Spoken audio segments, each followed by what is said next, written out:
Hello viewers, আপনারা কিভাবে আপনাদের ফোনে কিবোর্ড সেটআপ করবেন আজকের এই ভিডিওটি আপনারা সম্পূর্ণ দেখলে কিন্তু বুঝতে পারবেন। তো বন্ধুরা, আপনারা কিভাবে আপনাদের ফোনে কিবোর্ড সেটআপ করবেন আজকের ভিডিওটি আপনারা সম্পূর্ণ দেখবেন, না হলে কিন্তু আপনারা বুঝতে পারবেন না। তো চলেন ভিডিও শুরু করা যাক।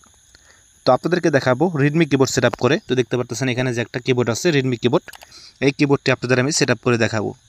তো আপনারা কিভাবে আপনাদের ফোনে রেডমি কিবোর্ড সেটআপ করবেন, তো চলেন ভিডিও শুরু করা যাক। তো সেজন্য আপনাদের সর্বপ্রথম যে কাজটি করতে হবে, আপনারা চলে যাবেন রেডমি কিবোর্ড অ্যাপ্লিকেশনের মধ্যে। তো আপনারা রেডমি কিবোর্ড অ্যাপ্লিকেশনের মধ্যে চলে আসবেন। চলে আসার পর দেখতে পাচ্ছেন আপনাদের এখানে একে থাকবে হচ্ছে, দেখতে পাচ্ছেন একে আছে পরবর্তী ধাপ। তো আপনারা এখান থেকে পরবর্তী ধাপে ক্লিক করে দেবেন। তো এখান থেকে আমি পরবর্তী ধাপে ক্লিক করে দিলাম। ক্লিক করে দেওয়ার পর দেখতে পাচ্ছেন 2 নম্বরে আছে কিবোর্ডে সুইচ করুন, মানে আপনাদের ফোনে যে যতগুলো কিবোর্ড থাকবে সব কিবোর্ড এখানে চলে আসবে। তো আপনারা এখানে ক্লিক করবেন। ক্লিক করে দেওয়ার পর দেখতে পাচ্ছেন আপনাদের এখানে জিবোর্ড দেওয়া থাকবে। আপনারা কী করবেন, এখান থেকে কিবোর্ড করে দেবেন। এখান থেকে আমি কিবোর্ড করে দিচ্ছি।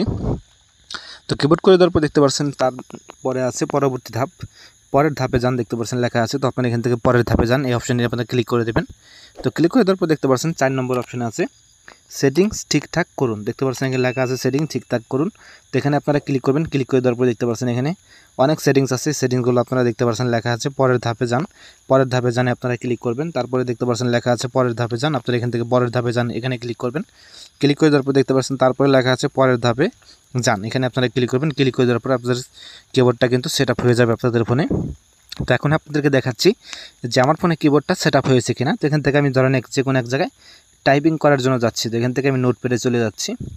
তো ধরেন এখান থেকে নোটপ্যাড আছে, নোটপ্যাডে যাওয়ার পর দেখতে পারবেন এখানে কিন্তু আমার টাইপ করার যে অপশনটা আছে সেই অপশনটা কিন্তু চলে আসবে। এখন আমি আপনাদের যদি টাইপ করে দেখাই, দেখতে পাচ্ছেন টাইপ করার পর কিন্তু আমার কিবোর্ডটা কিন্তু সেট হয়ে গেছে। দেখতে পারতেছেন কিবোর্ডে বাংলা ইংলিশ সবই কিন্তু চলে আসছে রেডমি কিবোর্ডের মধ্যে কিন্তু। তো আপনারা চাইলে কিবোর্ডের থিমগুলো কিন্তু চেঞ্জ করতে পারবেন। আমার চ্যানেলে কিন্তু ভিডিও দেওয়া আছে যে কীভাবে আপনারা রেডমি কিবোর্ডের থিম চেঞ্জ করবেন। তো আশা করি আপনারা বুঝতে পারছেন যে কীভাবে আপনারা রেডমি কিবোর্ড অ্যাপ্লিকেশন আপনাদের ফোনে সেট আপ করবেন। তো আশা করি ভিডিওটা ভালো লাগছে। তো ভিডিওটা যদি ভালো লাগে তাহলে অবশ্যই আপনারা লাইক করবেন, শেয়ার করবেন। আর ভিডিওটা যদি আপনারা ফেসবুক পেজ থেকে দেখে থাকেন অবশ্যই আপনারা ফেসবুক পেজ ফলো করে রাখবেন এবং লাইক দিয়ে রাখবেন। সবাই ভালো থাকবেন, সুস্থ থাকবেন। দেখা হবে অন্য কোনো ভিডিওতে। আল্লাহ হাফেজ।